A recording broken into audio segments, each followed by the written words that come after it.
between House Speaker Nancy Pelosi and Minority Leader Kevin McCarthy continues to grow. What happened over the weekend that has McCarthy in hot water? We'll be discussing that later. Yeah, that's getting some backlash on Twitter, obviously. So if you haven't been following it, so he got this gavel and he said something like, "Oh, it'd be hard to not have to want to hit her with it," and then because she had called him a moron.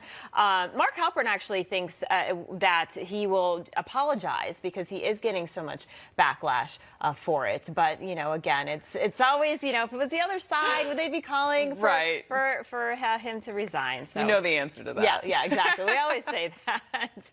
All right, well, let's get to another story. Is former President Trump still the face of the Republican Party? That question has been thrown around plenty this year. Joining us now to discuss all things Trump, let's welcome back to Wake Up America Newsmax contributor and former attorney to President Trump and host of Just the Truth, Jenna Ellis. Good morning, Jenna. Good morning. And to clarify, I am not the attorney that is the former gymnast. I'm really looking forward to that commentary later. I'm a runner, but definitely can't do the balance beam. Yeah, I know. Well, I love it. When you were an attorney, you have a lot of insight, certainly on other things. Last week on Newsmax, former White House Chief of Staff Mark Meadows said on Cortez and Pellegrino that the former President Donald Trump has been meeting with cabinet members at his New Jersey golf resort. Let's take a listen. We actually had a follow-up member meeting with some of our cabinet members, and as we were looking at that, we're looking at what does come next. I'm not authorized to speak on behalf of the president, okay. but I can tell you this, Steve. We wouldn't be meeting tonight if we weren't making plans to move forward in a real way and with President Trump at the head of that ticket. Right. Well, he didn't say anything, but he certainly sounded like he was alluding to. Was this just a clear-cut sign that former President Trump is running in 2024? Well, I think that everyone expects him to, and I certainly wouldn't be surprised. Absolutely, if President Trump wants to be at the top of that ticket, he absolutely is the front runner, and I think everyone is waiting for that announcement. My expectation is it's probably not going to come for a little while because, as we know, President Trump has been focused on endorsing candidates and really focused on taking back the House for the Republican Party in 2022. So that seems to be his emphasis now, but it shouldn't surprise us at all that these meetings are taking place. Obviously, President Trump wants to win again. And as he says, he probably will win again for the third time. Yeah, I mean, obviously the focus, as you mentioned, is 2022. But you look at these rallies that he's had. We've never seen a former president, be in the public eye or generate the amount of, folks going to see him. And also in July, he held a 70% lead over possible opponents in the Conservative Political Action Conference straw poll. So as Florida Governor Ron DeSantis, he came in second with 21% support. Do you see the former president facing any real competition to be on the Republican ticket if he ran in 2024? I think it's his if he wants it. And, the great thing about is talking about people like Ron DeSantis is that there are so many people now that are so concerned about the future of the country, about even the future of the Republican Party, myself included, that we're seeing a lot of people step up and say, I want to run for office. And that includes the office of the president. And I think that this is so much better of a field even than in 2016, where other than President Trump, there weren't really ultimately a lot of really genuinely conservative candidates among those like 18 or 19 people on the field. When you look at people like, John Kasich, who's not even really a conservative. So moving forward, I think it's great that America has so many people who from the top of the ticket all the way down that are really part of the MAGA movement, because what that movement is and why you still see so many people coming to these rallies is because this is all about America first, country over party, and saying we the people are going to participate in our government like never before. We are not just going to leave this to the elite establishments. And President Trump doesn't need the RNC. The RNC needs him. And so as we look forward to 2024, I'm excited not only for the presidential race, but all the way down ticket. Yeah, and I think a lot of people are. They feel the same way. Also, new disclosure reports filed over the weekend show that former President Trump's affiliated political committees have a total of $102 million in cash reserves going into July. So this is far more money raised than any other Republican, and it surpassed each of the party's main three fundraising arms and donations. So what do you think is it that President Trump resonates so much with American people? I know you talked about America First, and I've talked to a lot of people, and some people, actually Democrats, say we want President Trump back. Yeah, well, I think anyone who actually wants our government to function according to its legitimate and proper purpose, which is to preserve and protect our individual rights that are given to us by God, our creator, not our government, want President Trump back in office because he understood that point and he is a champion for the individual. And that's why when he comes into those rallies to that song, Proud to Be an American, there's a moment of unity that it doesn't matter what you look like, what your background is, anything else about you. I mean, the Democrat Party is all about division, all about, saying systematic racism, all of these things that divide. That moment when President Trump comes into that rally, it's a moment of unity where we all realize that we are Americans under one common creed and we're proud of it. And we're proud of our country and we want to preserve that. That's what resonates so well across all cultures, socioeconomic backgrounds, everything else. And that's why you saw such a high percentage of the African-American community, of Latinos, of women even, who came out to support this president. Absolutely. All right, Jenna Ellis, thank you so much. Always great to have you. Great to see you. Thanks. All right, our Powerhouse panel will be joining us after the break. Then we'll have the latest details. Welcome back. Let's get right to our Powerhouse panel. Joining us this morning is commentary editor for the Washington Times, Kelly Sadler, political analyst Mark Halperin, and constitutional civil rights attorney and Newsmax contributor Amir Benna. Welcome back, everyone. Let's go to America's infrastructure bill. Senator Joe Manchin spoke about how close they are to finishing up the bill. Take a listen. It's 99 and 9/10 finished. They're drafting it. The text will be done. Hopefully we'll introduce it today. We'll vote on it tonight. We'll start amendment process hopefully on Monday. If not, but we want to be done by Thursday. We want to move on. And keep printing money. Kelly, senators have released a legislative text of the $1 trillion bipartisan infrastructure bill. So votes expected by the end of the week. What are your thoughts?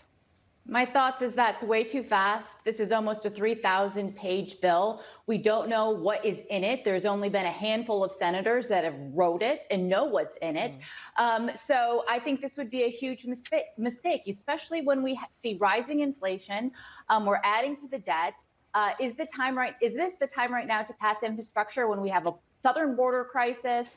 We've got people that are going to be evicted from their apartments because the rules that were passed in the $1.9 trillion coronavirus legislation were incomplete. I just feel like this is being rushed, and it's being rushed on purpose so they can get it done. And by the way, this isn't just a $1.2 trillion bill. The Democrats have been very clear that they're going to pass a $3.5 trillion human infrastructure on the heels of this. So everything that the Republicans have worked to strip from this bill and the compromises that they have made will be included in that $3.5 trillion reconciliation bill. This is not bipartisan, and the GOP should pump the brakes and wait until 2022 to invest in infrastructure. Yeah, Mark, this bill, as Kelly mentioned, it's over 2,700 pages, $550 billion in new spending over 5 years. Is this a win for the country, or do you see this hurting us in the long run? And everyone will agree that we do obviously need some infrastructure. We need new bridges and roads, but what do you think?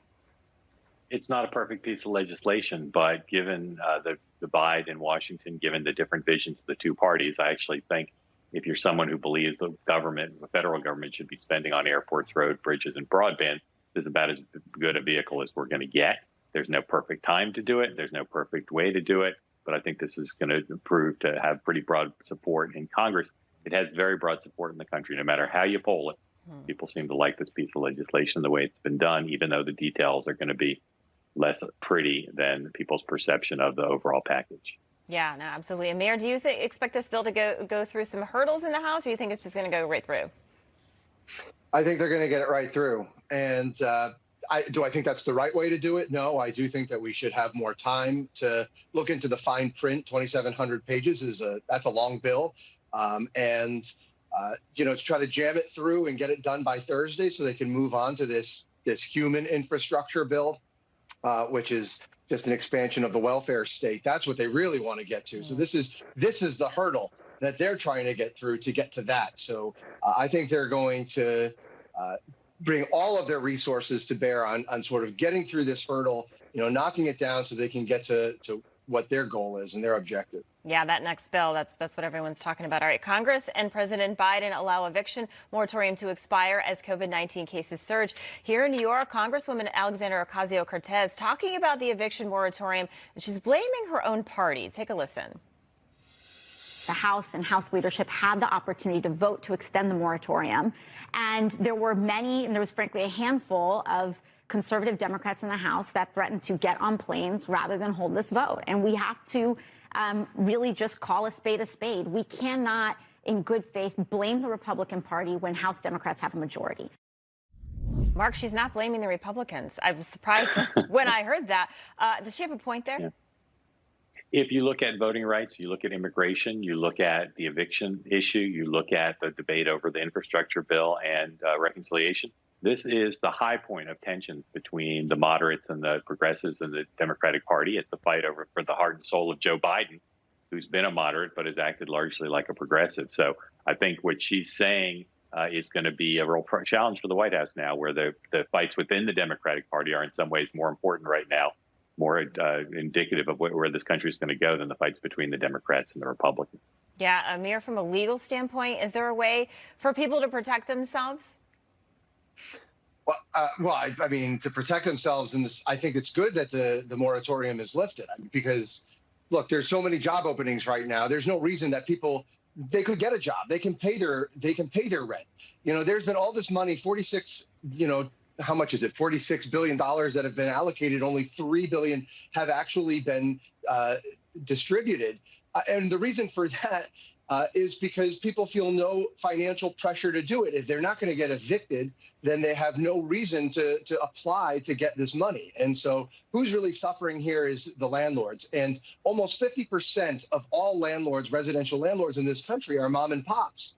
These are not huge conglomerates or corporations. These are people whose livelihood is providing these rental homes to people. And so they're the ones who are suffering, and they've lost money to the tune of $13 billion per month during the course of this, during the moratorium. So it's time that we lift this. That will help the economy, and that's the best way to help people. Yeah, and a lot of people aren't talking about the landlords, right? They still have to pay their mortgage to the banks. Panel, I want to see what you're looking for this week. Kelly, I'll start with you. Well, of course, it's going to be infrastructure, right? Is Chuck Schumer going to make his Thursday deadline, and will this go through? So that is something that I'm looking forward to. Also, you mentioned at the top of your show, Simone Biles getting back into the Olympic competition on the balance beam. I did not like the fact that she dropped out of the Olympics last week during the team event. I think this is a very interesting story, and I'm looking forward to seeing how she performs on the beam and if she actually does go through with it. Yeah, absolutely. Mark, I know that you started to read the infrastructure bill, but then you did laundry. Is that what you're looking for this week? I'm looking forward to getting the laundry folded and then redoing the sock drawer. Can and you then come I'm going and to do turn mine? back. Absolutely. Then after I do yours, I'm going to turn back to the infrastructure bill. Look, Schumer's key on infrastructure, but the three people I'm looking to are Senator McConnell, Speaker Pelosi, and the president. What are they going to do as the Senate moves towards passage of this infrastructure bill? Because they've all got really interesting choices to make. And just to clarify, I'm not sure Kevin McCarthy is going to apologize, but I think he will walk back what he said. Okay, we will see. Amir, a couple of seconds to you. What are you looking for this week? Well, what I'm interested to see is whether or not the district court in D.C. actually rules on this. The Department of Justice, Merrick Garland, decided that they're not going to defend Mo Brooks. They're not going to give him this immunity from the lawsuit that Eric Swalwell brought. They filed something last week. I want to see how quickly the court will turn around and rule on that. Interesting. All right. Well, thank you to our panel. We appreciate your tremendous input today. When you're on next, Rob will be back. So, Mark, get ready. Thank you for being nice, Allison. Okay. All right. Let's turn our attention now to a legal battle in Hollywood. Scarlett Johansson, she sued Disney, claiming the entertainment giant deprived her of untold Black Widow box office profits by offering the Marvel blockbuster on its streaming service. And for more on this, let's bring in our esteemed trial lawyer and co-host of the Reasonable Doubt podcast, Mark Aragus, and business and market analyst Seth Denson. Good morning, gentlemen. Good morning. Mark, I want to start with you. So Scarlett Johansson says she's lost out of upwards $50 million with the streaming release. Her contract for the movie allegedly had terms for a bonus based on box office performance that guarantees a wide theatrical release. Does this A-list celebrity, does she have a case here? She does have a case, and she's got a legal team that actually was sent to arbitration on the Bones case and did very well in the arbitration. So now the question is, but the way that they've framed the pleading, meaning the actual lawsuit, is to try to avoid arbitration. And I think kind of the backstory to this is that her agent, who is one of the most storied agents in Hollywood, has come out very strongly on her behalf. And there's a lot of people talking about how this has kind of pitted talent against the studios in terms of streaming, because there's obviously been a huge sea change in the revenues that have been happening, obviously because of COVID and otherwise, between theaters and the streaming services. Yeah, streaming obviously now is so big, and then especially with COVID. A stat from Elizabeth Taylor to Kevin Costner: Hollywood stars have for decades, they've gone after studios to get paid for their contractual due. From a business perspective, do you think that Johansson may be kicking off a new movement of talent not willing to accept Hollywood's accounting in the streaming era? Well, I think this is certainly a bellwether for what's to come, right? I mean, you got to think about it. Matter of fact, there was a story out this morning that Emma Stone and some of these others are already starting to look at their contracts to say, what does the future hold for me? And it's understandable that they're doing this, right? I mean, as you think about it, as Mark even mentioned, right? During the pandemic specifically, these streaming services raked in billions in releasing movies this way. If you look at where we are currently, about half of movie theaters aren't actually even open right now. And so with so much of the compensation for these actors being tied to box office performance, this is one of those things where the devil is in the details. And many of these agents that represent these folks are likely going to start looking at those details, and all future contracts, they're going to have streaming clauses in them. Yeah, Mark, Seth just mentioned Emma Stone. So she's reportedly weighing her own options after Scarlett Johansson's Disney lawsuit. Do you see this as the beginning of major lawsuits ahead? Well, I'm old enough to remember Olivia de Havilland and her lawsuit, and that was kind of one of the pivotal points in Hollywood. I think, yes, this is going to be a kind of a battleground, a legal battleground, both in the transactional part, which means when the agents and the lawyers are negotiating their deals with talent in the studios, and also legally. I think that there's, the studios are not going to give up this revenue stream because of the sea change I talked about. So yes, I think this has a much bigger and more rippling effect on the whole talent studio dynamic. Mark, just a quick follow-up question on that, because they did come out with a statement and basically put in what she makes as a salary. Do you think that was kind of like a little jab and attack, saying like, look, you already make enough money? Disney clearly here, at least their PR people, did quite a mic drop. There's been a lot of people who speculated whether or not they would have done that to a male star. And I know that I've heard that scuttlebutt here in Hollywood all over the weekend as to would they have done the same thing if this was A, B, or C who was a male. Yep. Yeah, I thought that was some pretty... it was what I would call a forearm shiver. But remember, this is a not inconsequential term between the studios and talent. If they have to start giving up a larger portion of their streaming revenue, we're going to be talking $20 million is going to look like a drop in the bucket for an A-list star. Yeah, exactly. Seth, before we go, there's a California law taking effect January 1st, and it's requiring more space for breeding pigs, egg-laying chickens, and veal calves. Experts are now warning that the state's pork supply could be at risk once these rules are enforced. So do you think bacon could disappear from California? Well, I don't know that it disappears, but it's going to be more expensive than the filet mignon, that's for sure. I mean, if you look at California right now, right, California utilizes about 250 million pounds of pork a month. Well, in their own state, they only produce about 40 million pounds. So they have to go externally, and this law expands beyond just pork that is, we'll call it manufactured in California, and it's going on into other places. And so this actually could have an impact nationwide to pork prices, because if pork farmers have to reset up their system to comply with California law, which most would because California, purchases so much of this, then the cost of pork, well, it's going up for everybody. Oh, I hope it doesn't. My daughter loves bacon. All right, thank you so much. Mark Aragos and Seth Denson. Have a great week, gentlemen. Thank you. Thanks, Thank you.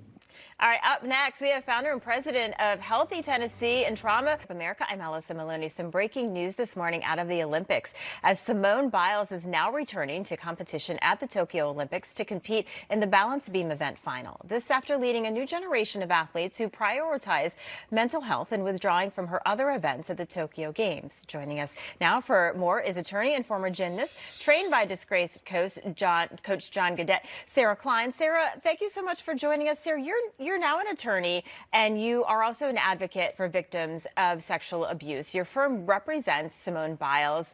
I first want to get your reaction to her coming out and saying that she will be competing on the balance beam. Why do you think that she decided to do this?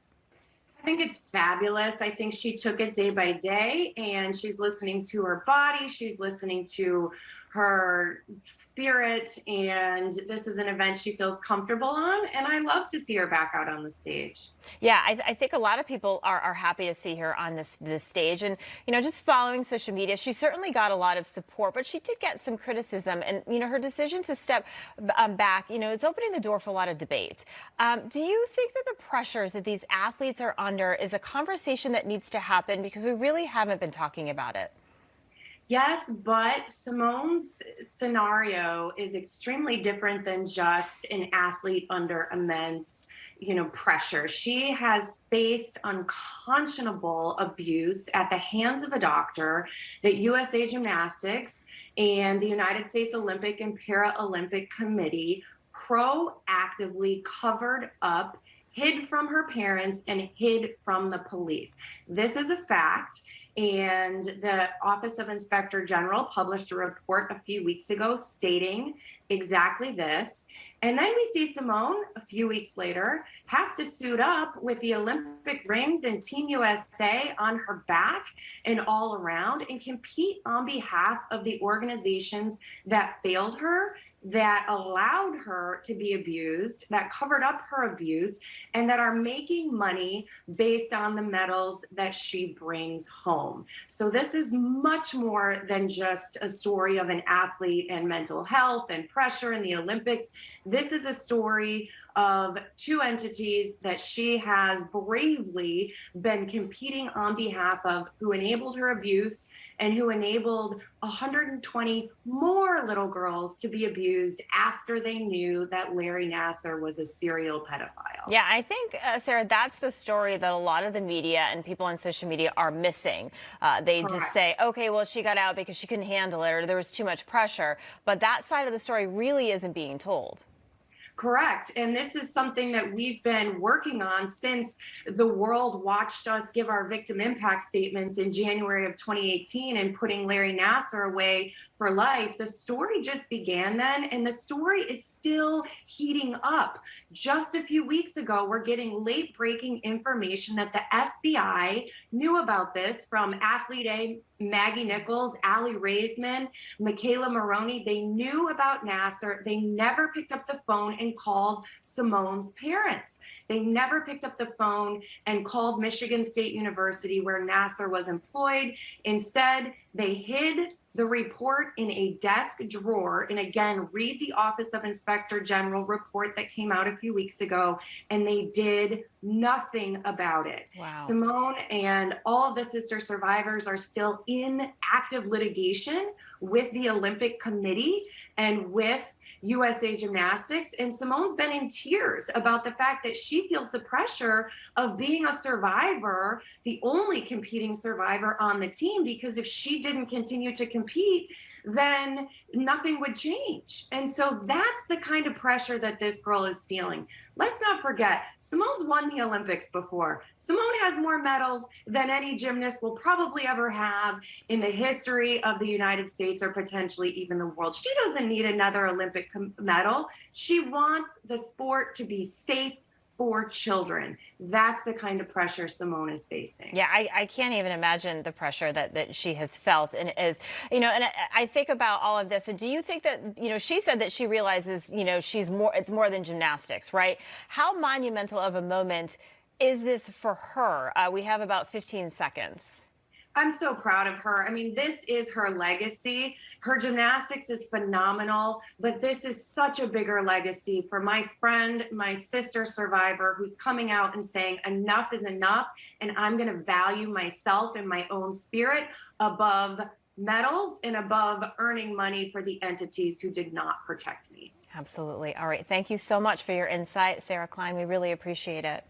Thank you so much. Okay, we'll be right back. You're watching Wake Up America, only on News. Wake Up America, I'm Alyssa Maloney. As coronavirus cases continue to surge across the country, the Biden administration is still allowing COVID-positive migrants to cross over southern borders in record numbers, in many cases without being tested. For more on this, let's bring in former acting CBP Commissioner and Heritage Foundation visiting fellow Mark Morgan. Mark, welcome back to the show. Good morning. Thanks for having me. Good morning. So you said historical data in a Breitbart op-ed, historical data collected over decades provides clear and convincing evidence that in every location along the southwest border where the layered approach has been implemented, every measure of success improves and makes our borders more secure. Mark, why doesn't the Biden administration understand that? Look, it's pure politics, and we know it. They're putting their political party over the public safety of our entire country.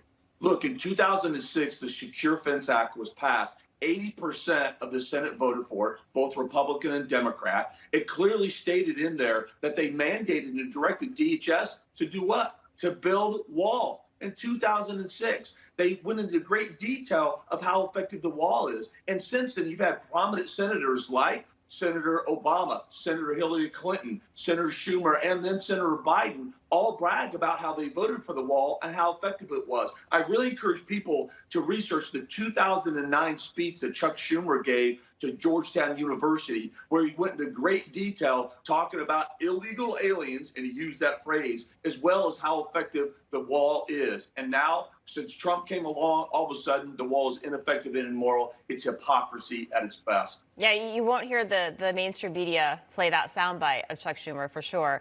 I want you to take a listen to what Texas Governor Greg Abbott said Wednesday on the COVID cases pouring over the border. I issued an executive order to empower law enforcement in the state of Texas to prevent the release and the movement around these regions of migrants who could be importing COVID-19 into the state of Texas. This is a deadly, dangerous situation with the Delta variant, and we need to make sure that we are limiting the catch and release policies of the Biden administration. Mark, the Biden administration obviously very concerned about this Delta variant. We're hearing about mask mandates now in certain states. We're talking about getting vaccinated. We're hearing about all these things, but we really aren't hearing the Biden administration talk about or address the fact that thousands of these folks are coming in, testing positive, and pretty much are just going free. Look, that's exactly right. And the governor is absolutely correct. Look, this is the very premise of the CDC order, Title 42. It's not an immigration policy. It's an America public health policy issued by the CDC. And they said, because as part of our containment and mitigation strategy, to stop the further, or at least reduce the further introduction of COVID-19 into our country from outside our borders, we needed to start processing people on the border and removing them expeditiously. This administration did away with it. It's worse. Look, in June, 190,000 apprehensions. 50% of those were released into the interior United States. They weren't tested, and they're not being tested. And look, we're relying on NGOs and other entities to do that. And look, even the Democratic Representative Henry Cuellar, that's on the border, has reached out to the Biden administration and said, enough is enough. You've got to stop this. This is dangerous, what's happening on the southwest border. This administration is simply ignoring it. Yeah, I mean, besides COVID cases, we have drugs coming in, we have human trafficking. Let's talk about that Title 42. So the Biden administration, they're planning to stop Title 42 expulsions. Yeah, as we just talked about, COVID cases are on the rise at the border. Why would they do that? Look, again, it's all about politics. And people say, hey, look, they didn't have strategy. They got overwhelmed. I completely disagree. This has been their strategy all along. I've been doing this for 35 years. I can draw no other conclusion that they see a perceived political benefit from open borders. And this is about America last and everybody else first. How can you possibly reverse Title 42 when, as you suggested, multiple states in this country, because of new variants, are seeing an increase in COVID cases, yet they're allowing illegal aliens to enter in this country. And then it's not just that we're allowing them to break into our country, we're actually facilitating their release. And right now, again, DHS is not testing anyone. So here's the reality. You can come up to the border illegally, a family of 5, tell a Border Patrol agent, oh, by the way, I just want to let you know, I have COVID. Guess what this administration is going to do right now? It's okay. Come on in. Then you're going to put them on a bus or a plane and transport them into the interior of Texas as well as the entire United States. It's unconscionable. Yeah, no, absolutely. Mark, you have new